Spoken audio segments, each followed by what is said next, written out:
Pensez-vous que l'adoption du contre-projet indirect à l'initiative contre les rémunérations abusives pourrait agir dans un sens finalement de compliance, comme on l'a pu le voir dans les milieux financiers, etc. Si seulement. Malheureusement, non. Alors c'est clairement négatif. Le contre-projet a déjà été étudié, malheureusement, de manière à pouvoir être contourné.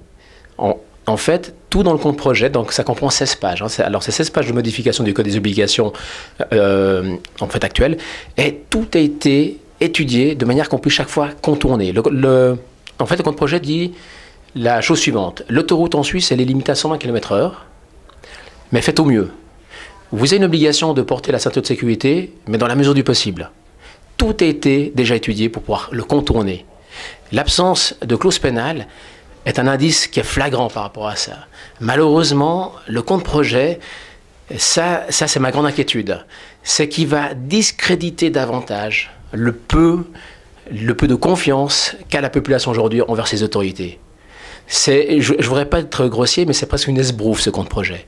Et il ne reprend même pas 40% de l'initiative Minder, en fait du contenu de l'initiative Minder, et il a édulcoré ou tout simplement évité les points forts de l'initiative Minder. Plus de parachutes dorés, plus de welcome bonus, l'obligation des caisses de pension d'être responsables et de nous représenter une bonne fois pour toutes, et la clause pénale. Le contre-projet ne reprend rien de tout ça. Donc il ne va même pas faire office de compliance.